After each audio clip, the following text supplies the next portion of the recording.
al intento de poder comprender, ¿no?, el desarrollo de la actividad número 1 que ustedes tienen, que dice que tienen que elaborar 2 textos. Por un lado, un texto que explique la categoría de subempleo por insuficiencia de horas y por otro lado, otro texto que elabore, que explique el subempleo en determinadas condiciones de empleo inadecuadas.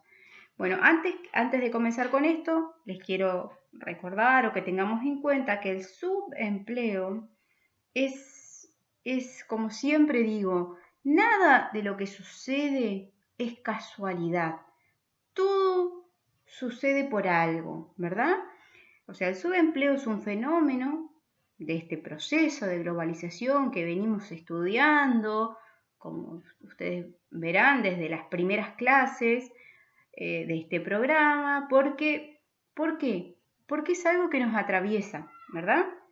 Está presente y hay que tratar de comprenderlo para poder entender dónde estamos posicionados, ¿no?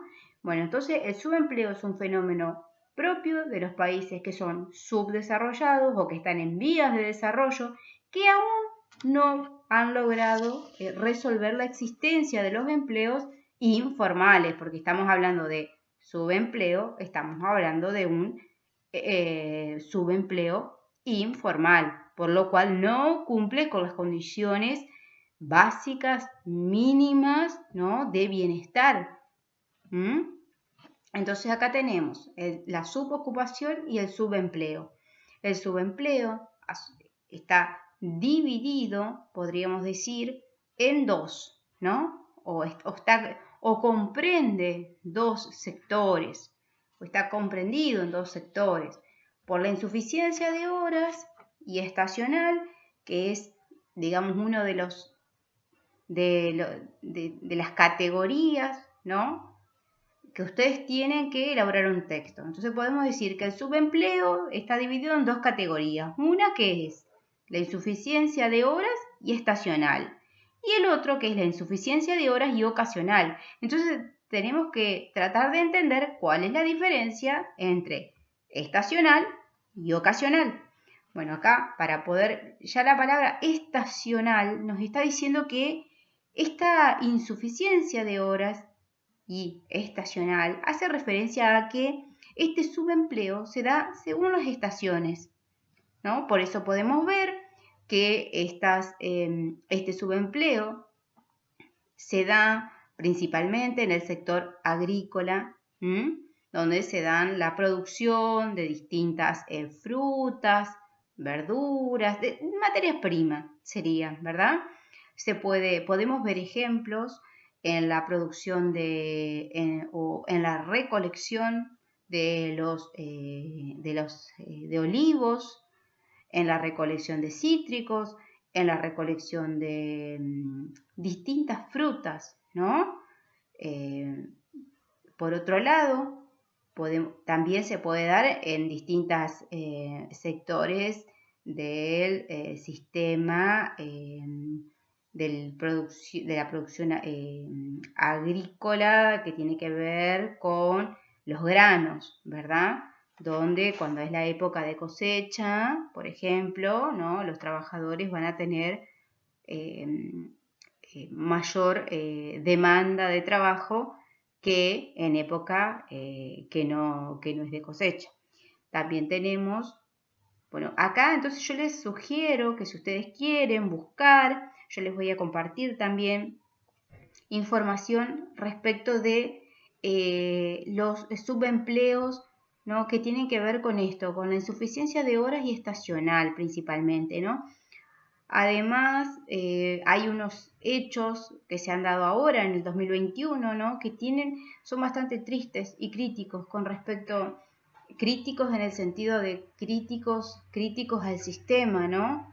Como puede ser que aún en esta época se den situaciones de subempleos de esta magnitud. Después tenemos la insuficiencia de horas y ocasional, que hace referencia a personas que tal vez consiguen trabajos ¿no? Pero ocasionalmente. Y mientras tanto tienen una exigencia y una demanda y un estrés psicológico, físico, emocional, ¿no? Que obviamente no permite tener una vida o una buena calidad de vida, ¿verdad? Bueno, acá seguimos, digamos, con la explicación que tienen ustedes en la actividad, donde yo les decía que hace referencia con la insuficiencia por horas y estacional, hace referencia al sector agrícola, aunque también hay otros sectores como la pesca, el turismo y el comercio minorista. Sabemos que el turismo siempre en épocas de verano, por ejemplo, ¿no? O distintos lugares, por ejemplo, si nos vamos a Bariloche, vamos a ver que en invierno vamos a tener una mayor demanda, ¿no? De trabajadores o de subempleados, para hablar con los términos precisos, digamos, que en épocas que no son turísticas, ¿verdad? La pesca también, ¿no? La época de mayor producción va a ser la de mayor demanda y así.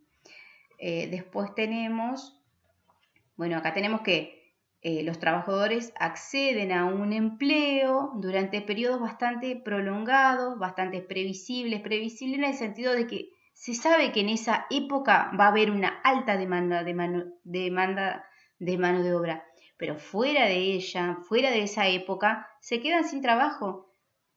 Y acá está el kit de la cuestión. ¿Y acá qué hacemos mientras tanto, no? Bueno, seguimos en el subempleo por insuficiencia de horas y ocasional, que hace referencia a la situación de personas que acceden a empleos ocasionales de corta duración y dedican mucho tiempo a buscar trabajo entre empleos, aunque a menudo sin éxito, ¿no? Esto se da en las zonas urbanas, ¿no? Donde hay la mayoría de los empleos son de carácter informal y esta búsqueda constante de trabajo implica recursos, ¿no? Pero recursos humanos, recursos materiales, recursos económicos, ¿no? Que son muy desgastantes para la persona.